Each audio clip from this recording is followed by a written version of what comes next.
8-5항입니다. 먼저 제시하겠습니다. 증거수문 518번 서울중앙지법 2025 고압 832 사건에서 피고인께서 증인신문에서 진술한 내용이십니다. 피고인 김용현 장관에 대한 유괴 공무집행방해 예, 이 테스트 예비합본 관련해서 그 사건에서 증인으로 출석하셔서 증언하신 적도 있으시죠? 예, 그렇습니다. 그때서 증언하시기에는 테스트 예비합본에 대해서는 정식 보고받은 것이 아무것도 없고 그 비합본의 존재 자체를 처장 퇴임 후에 언론 보도를 통해서 처음 알았다 이렇게 증언하셨어요. 예. 기억나십니까? 그때 어쨌든 정확한 기억은 안 나지만은 저 때는 이제 그 본부장의 그 진술서를 읽어보기 전이었습니다. 그러니까 제가 기소되기 전이어가지고 그 당시까지는 저에 대한 그 기억을 거의 하지를 못했었습니다. 그래서 저렇게 진술한 걸로 이렇게 기억이 됩니다. 저 때는 때 증인으로 나가서 증언하실 때는 저 기억으로 예, 그렇습니다. 맞는데 최근에 그 다시 후에 이제 살아나셨습니까? 그 후에 제가 12월 달에 기소가 됐고요. 그 기소가 되면서 이제 그나 그 다른 어떤 실무자들의 모든 진술서를 읽어보면서 이제 진술서와 그 사람들이 그 수첩에 기록한 내용들을 확인하고 보면서 제가 다시 그 기억을 떠올렸습니다. 아니 저 증인심 하실 때 이미 저 테스트의 비아폰이 노상원 사용이고 문제가 되고 있는 것이라는 걸 알는 상태에서 증언하셨을 텐데 그 과정을 본인께서 저 증언하실 때 분명히 그 당시 내게 어떻게 지금 불출되었고 어떻게 보고했는지를 생각하고 갈 수밖에 없는데 그것이 그 당시엔 생각나지 않다가 그 이후에 관련자들이 어떻게 진술했는지를 확인한 다음에서야 생각이 났단 말씀이세요? 검사님께서 수사 그 과정을 통해서 다 이렇게 읽어보셨겠지만 저 김용현 장관에게 추가로 비화폰이 지급되는 과정 그리고 중간에 교체되는 과정 그 서로 간의 어떤 불출 그 과정에서도 저한테 일체 그 김성훈이나 전부 보고를 하지 않기로 저를 솔직히 말씀드리면 저를 속이기로 둘이 결의를 하고서 전부 불출을 해준 것던 겁니다. 그러다가 나중에 이제 문제가 되니까 그 저한테 와서 이제 회수가 안 되고 문제가 크게 될 것 같으니까 그때 와서 사실은 그 아마 김용현 장관한테 이렇게 그 불출됐는데 회수가 안 되고 있다는 것을 나중에 이제 저한테 보고했다고 이렇게 수첩에 적었는데 그렇기 때문에 저는 그 과정이 처음부터 제가 불출되는 과정부터 관여했다면은 전체적으로 정확하게 그 기억을 할 수 있는데요. 그런 과정이 없었기 때문에 그냥 나중에 회수하라겠다는 한마디 제가 한 것밖에 없기 때문에 그 당시에 그 진술서 전체를 읽어보기 전에는 정확한 저런 기억을 하기가 어려웠습니다. 그러면 진술 관련인들의 증언이나 증거가 없는 피고인의 진술은 어떻게 믿어야 되는 겁니까? 아까 말씀드렸다시피 제가 다른 사건으로도 많은 수사를 받고 있었고 또 계속 저 당시에는 대통령 재판부터 시작해가지고 증인으로 계속 불려다니고 그래서 여러 가지 사건들이 제 머릿속에 이렇게 막 혼합되어 있어서 하나하나를 정확하게 이렇게 시간대별로 그리고 그 내용의 정확한 디테일을 기억하는 것은 사실 전체 다른 직원들이나 실무자들의 진술서를 보면서 정리가 되기 시작한 겁니다. 8-6항 조금 바꿔묻겠습니다. 그러면은 저기 증언하셨을 때 2025년 12월 기준에서는 테스트 예 개정은 언론 보고 처음 알았다는 게 저 때 기억이었는데 예.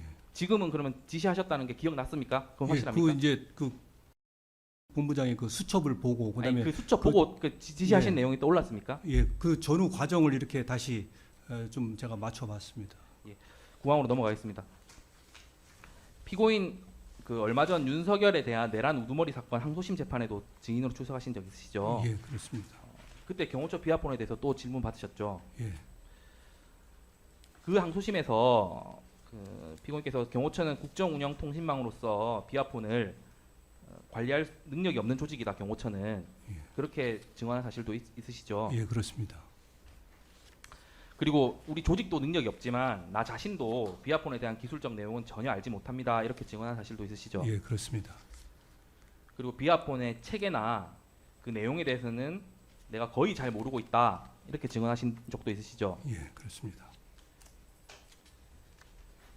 증거수번 480번 1755쪽 김 부장의 2024년 12월 12일자 업무수첩 중 일부를 제시하겠습니다.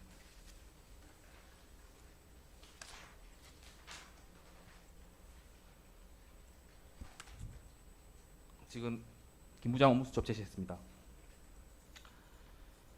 피고인 경호처장으로 재직 중이시던 2024년 12월 12일 당시에 회의석상에서 처보안포는 국가중요통신수단으로서 안보와 직결됩니다.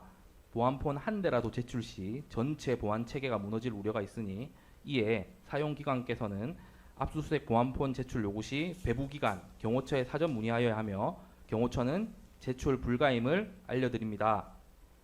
이 내용으로 외부기관 비아폰 사용자들에게 수사기관 비아폰 압수에 절대 응하지 말라는 취지의 경호처 입장 전파도록 지시하신 사실 있으시죠?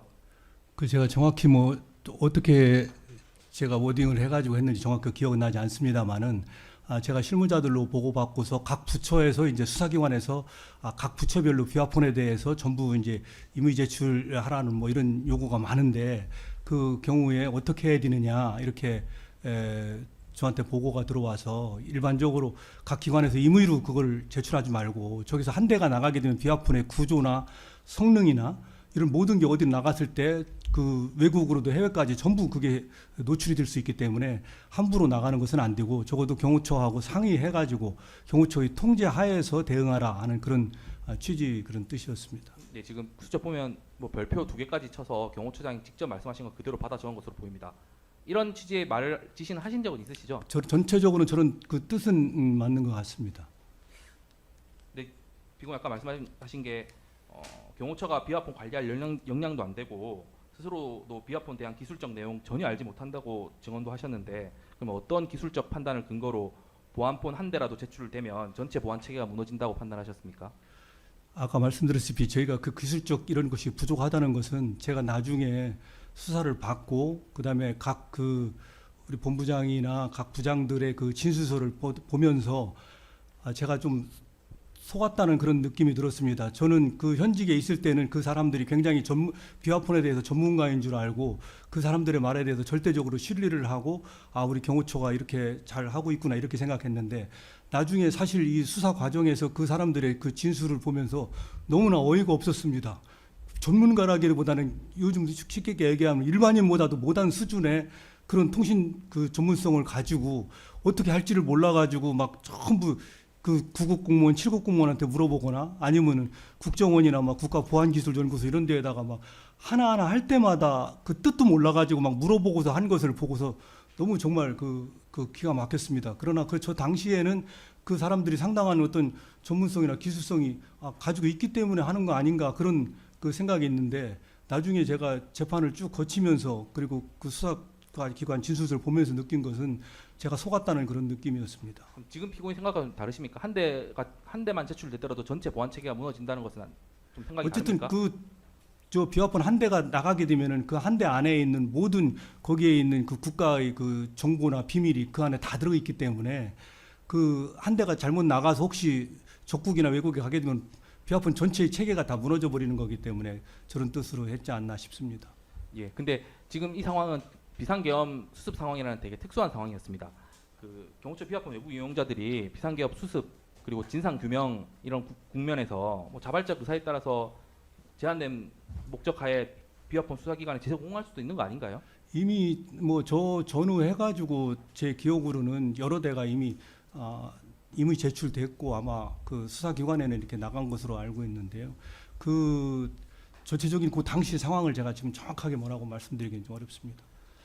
그 지금 보시면 메모도 보시면 피고인 비화폰 일체 그 압수 일체 불응의 근거로 형사소송법 제 110조와 111조를 제시한 것으로 보입니다. 형소법 111조 제1항은 공무원이 소지하는 물건에 대해서 비밀 신고를 한 경우에 소속 감독, 소속 공무소나 감독 공무소의 승낙 없이는 압수할 수 없도록 규정하고 있는 한편 그 같은 조 2항은 그 감독 공무소는 국가의 중대한 이익을 해하는 경우를 제외하고는 승낙을 거부하지 못한다 이렇게 규정하고 있습니다.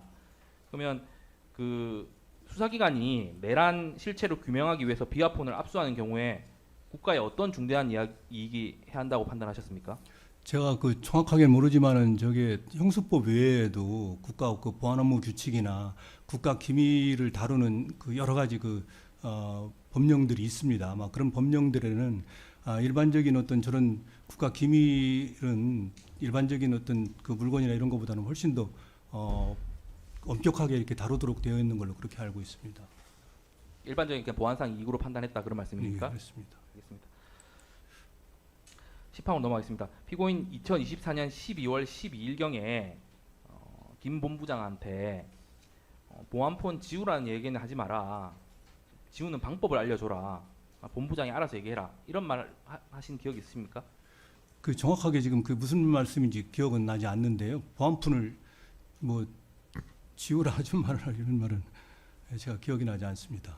예, 그러면 증거순번 481번 2024년 12월 12일자 1862쪽 김 본부장 업무수첩 4본 제시하겠습니다. 지금 김 본부장이 그 업무수첩에 적혀있는 내용인데요. 보안폰 지우라는 얘기하지 마라. 방법을 알려주라. 지원 본부장이 알아서 얘기해라. 아, 저 당시에 지금 저 보니까 수첩 보니까 좀 생각나는데요. 저 당시에 아마 그 비서실 쪽에서 이제 보안폰이 이제 보안성이 거의 없다. 이제 완전히 지금 막 노출되고 뭐 지금 수사기관에서도 전부 이렇게 이미지 제출되고 엉망이 돼서 자기들은 비서실이나 아마 다른 기관에서 더 이상 이제 이 비화폰을 쓰지 않고 반납하겠다. 이렇게 이제 이야기를 여기저기서 아마 해온 것으로 기억이 듭니다. 그러니까 제가 그 비화폰을 지금 당장 그렇게 반납할 게 아니고 그렇게 보안성이 없으면은 보안성이 없다고 본인들이 이야기하면 뭐 텔레그램이나 다른 그 앱을 쓰고 그냥 안 쓰면 되지 왜 지금 어지러운 이 상황에서 막 그걸 또 전부 비서실은 뭐 이런 데서는 비화폰을 안 쓰겠다고 막 이렇게 우리 경호처에다 대고서 이렇게 이야기를 하느냐 그런 거에 대해서 아마 그 김대경 본부장 보고 이야기한 그런 내용이 아닌가 생각이 듭니다. 근데 여기 뭐 지우라는 얘기하지 말고 방법을 알려주라. 그래서 이 방법이 뭐 그게 지우는 아마 방법을 지우라는 뭐 그런 얘기는 아니고요. 그 사람들이 어떻게 뭐 지우는 방법 이런 걸 알 수 없을 거고 아마 이제 보안폰을 안 쓰겠다 반납하겠다고 하니까 그러면은 반납하지 말고 그냥 가지고 있고 안 쓰면 되는 거지. 그리고 다른 앱을 쓰면 되는 거지. 왜 지금 이렇게 안 그래도 복잡한데 그런 이야기를 하느냐 아마 그런 취지로 말한 것 같습니다. 지금 피고인 기록에서는 반납에만 중점을 두고 지시했지 안 뭐 지우는 쓰겠다. 문제는 예. 염두에 안 뒀다 이런 예, 말씀이십니까? 저런 얘기는 제가 지우는 뭐 이런 얘기는 한 것 같지 않습니다. 11항으로 넘어가겠습니다.